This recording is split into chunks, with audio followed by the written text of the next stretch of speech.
Cultural immersion. It's one of the things that we love to do as a family. We do it sometimes a bit weird, Sometimes a little bit full on.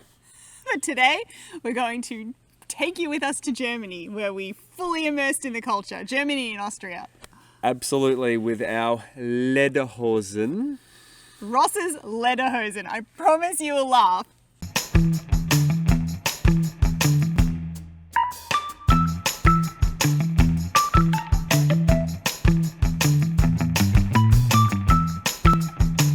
Cultural immersion is one of the key pivotal... Wait.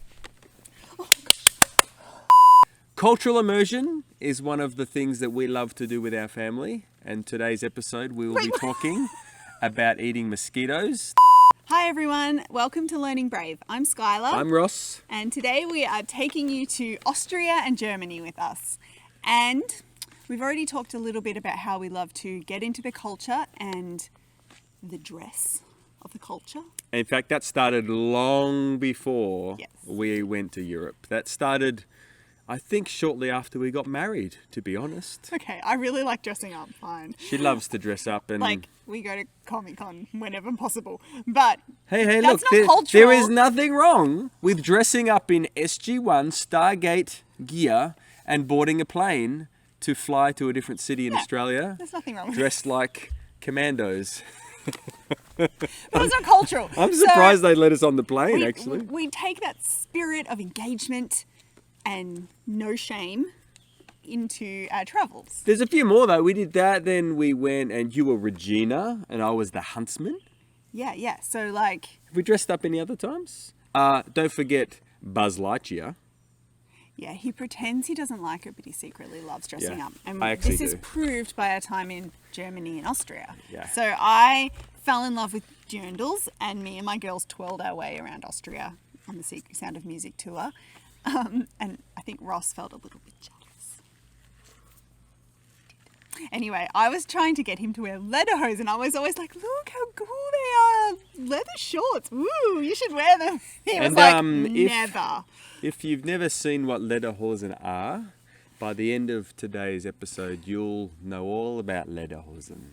You'll probably all want to go out and buy some. We did learn that in Austria, their traditional dress is not just for like dressing up, it's like your best clothes. So people do wear them to church sometimes or to like a concert or something special because it's expensive and it's your best clothes. And like lederhosen are made of leather, and so they last a long time and they're your best and they're expensive. So where did our Lederhosen story start, my dear? Would you like to tell them about that? There was a sale. So everything starts with a sale. That is so true. So we were just innocently walking around our little town in Austria, and suddenly I saw a sale and I was like, lederhosen are on sale, and it was a good deal. So I convinced Ross to come into the shop and try out all the different lederhosen, and he looked so hilarious that he had to buy it. And it was like the complete set. So we had like felt hat with the feather and the checkered shirt and the lederhosen. I think it was actually And, like, green. Was it a green? Your green shirt and Green like shirt or something. knee-high socks and suede shoes. Suede shoes. And it was so cool. And then I had my dirndl, and So I was outfitted. Like a true Austrian. The problem was I hadn't really seen too many guys wearing this around the place. So I rock up one week to church wearing my full Lederhosen outfit. And I think, from memory, I think their faces were a little bit like... it's just so cool. I loved it. I don't think they quite knew how to take me. No, they liked it. I think they did. But I think initially it was like, whoa. Well, after a while, they were like, because Ross kept wearing them because they're so cool. Why not? When in Austria, wear Lederhosen. Ross. Anyway, after a while, they were like, oh, we should get some too. Yes. I mean, the real reason that I actually decided to listen to my wife and my Lederhosen, to succumb to her wiles, was because I love the movie The Grinch. And that part on The Grinch where he doesn't have anything to wear and he needs something to wear, and he wears Lederhosen, is like my all-time favorite moment of all time. And now he can act it out whenever he wants. I can. Oh. That's it, I'm not going. Well, actually, we don't have them with us right now. No, sadly. Otherwise, he would be marching around in Lederhosen, I promise. But They're in a container somewhere. yeah, they're packed away, sadly. But we have had times in our lives when we've been traveling with Lederhosen, and they come in handy more than you would That's guess. very true. When we wore it in a few times. We wore them as much as possible in Germany and Austria. Yes. Because you can get away with it more. We wore it once to a medieval festival, which will be Yes. coming in a later episode. One of the coolest things ever to do. Ever. Gotta be bucket list. Epic. But Lederhosen are happy clothes because whenever he wore them, like say we were driving in the car and I forgot for a moment that he was wearing Lederhosen, and then I'd turn around and I'd see what he was wearing and I couldn't stop laughing. Yeah. And it was like happy clothes. Every time I looked at him, I would laugh. That's actually why I wear them, because I'm a people pleaser. I am. I'm very charitable like that. I like people to laugh. So we decked ourselves out and went to a Mozart dinner. Yes, that in was awesome. Salzburg. So you can go, and it's like the most cheesy touristy thing ever to do, but But it's awesome. we like to support the local economy. And I loved it. I loved it. it was awesome. So we wore our clothes We- and we went to this like traditional. Yeah, It was in Austria, Austrian dinner. It was in Salzburg, and it was a proper sit-down formal dinner, and they had performers come. I think they had a string quartet, and they had the two opera singers, male and female, and we sat down, my wife in her dirndl, me in my Lederhosen. Suffice to say, nobody else was wearing Yeah, that. some of them thought we were like Austrian or Yeah, German, and they we were thought like, we were part of the show. and we were like, das ist gut. Das ist gut, wunderbar. We just pretended. As I said, that's, if you say that, you're good. And we went to this amazing dinner where we like pretended we were Austrian and we listened to Mozart.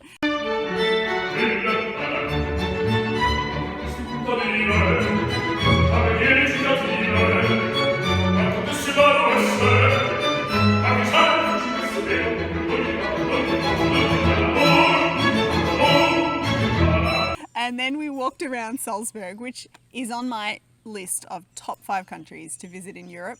Salzburg is amazing. And Top 5 Ross, cities, What did I say? countries. Oh my gosh. Top 5 Yes. cities. Salzburg is on one of our top 5 cities. Absolutely. Salzburg is amazing. And Ross walked around in his Lederhosen in the evening and it was hilarious. It was so fun. I felt free.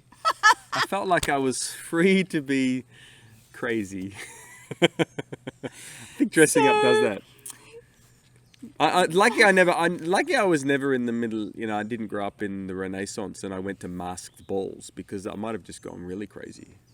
Something freeing about wearing a costume. We really, well, it's not costume, it's the traditional dress. And we felt okay about doing it because we had friends who were Austrian and they thought it was cool, and so we were just kind of getting into the spirit of it. And Yep. we met them again at Christmas months later, and we all wore our Lederhosen and dirndls, and it was Oh, awesome. that was a happy moment for me. It really was, because we left them for a couple of months and we came back, and when we met up for Christmas time, all of our family and all of their family were all dressed up in our traditional Austrian for Christmas, and it was so fun. Now, if we haven't convinced you to either purchase Lederhosen or to run out and get involved in the traditional dress wherever you happen to travel one day, you never know when it'll come in handy in your own country. You never know. I'm going to finish today with a really cool story.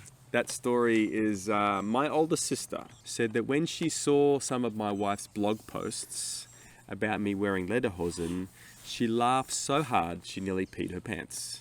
And so I couldn't let... They're happy clothes. They make you happy. She and said- everyone around you happy. She said it made her so happy. So when we came back to Australia after our 9 months in Europe, my sister asked me to help her out and drive her family to the airport in Melbourne. They were going on a trip themselves.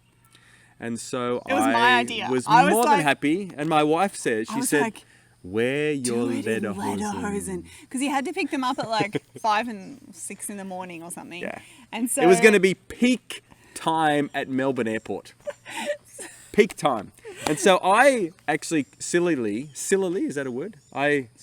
Stupidly, idiotically, maybe, agreed that would be a fun thing to do. And so I dressed in my Lederhosen, and then when I walked the whole shebang. When I walked out to my car, I realized I didn't have enough petrol in the vehicle. I didn't have enough gas to get me to the airport and back, and that meant that I had to have a stop somewhere. And then I started, on his own. I started to second guess whether this was a good idea. So anyway, I just... This is in Australia. It was. He's decked out like the Grinch. Oh. Yes. And now in Australia, for those who are watching in the US, often you don't pay at the pump. You actually have to pump it, and then you have to go inside the gas station shop to pay the money.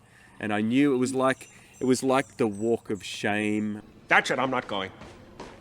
Or the... No, like- proudly. Well, I did do it proudly, but I was a little bit paranoid about what people might think. Luckily, it was early in the morning, not too many people around. I You quickly just said it was did that. peak time. Yeah, not in the morning. By the time I got to the airport, it was peak. And so I went in and I got some gas. People just sort of gave me a bit of a look, and that was it. When I went to meet my sister, she burst out in hysterics. And suffice to say, it was a really fun trip. It made everyone cheerful. They were up super early for their trip, a little bit Bit cranky. grumpy, packing all And then they night. opened the door to Ross in Lederhosen. Saying, "Yeah, that is good. Come to the airport with me." And so we drove there. So when I arrived at Melbourne Airport, it was like packed. There was so many people there. And I was like, this is going to be amazing. And so I was like their personal chauffeur. As I stopped the vehicle, I got out and I started unpacking bags onto the side of the path there, and they all get out and everyone's like milling around. Just this time they didn't give me any raised eyebrows. They full on just glared at me like... Not glared, stared. They just stared at me. It's like...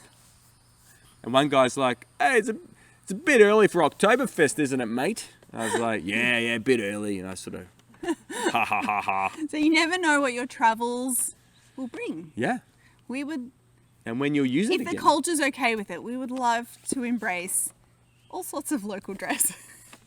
It was fun. It was a lot of fun. I still have my... Like when we lived in Lederhosen. Japan, I used to wear kimonos and we wore yukatas and all that Me too. stuff. Yep. It's so fun. Like cultural dress is just such a beautiful part of the culture. So we were like honoring, well, that's how our friends viewed it. So that's why we were happy to do it. But they saw it as us loving and honoring their culture. And so we did. Love it. If you've been to another country and got dressed in traditional clothing, why don't you put some comments in the bottom? Tell us where you've been. Yeah, we'd love to hear about it. Here's some funny stories about embracing cultures and loving them all. Guys, the world's an amazing place. Enjoy it, embrace it, love Thanks it. for coming for the journey. See you later. Bye.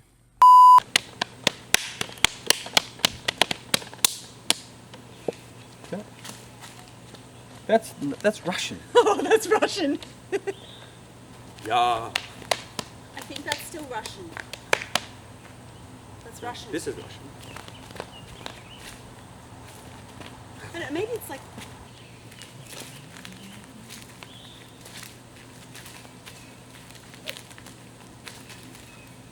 Tea with bread and jam. Bread and jam, jam and cheese. Tea with bread and jam. Jam and bread, jam and bread.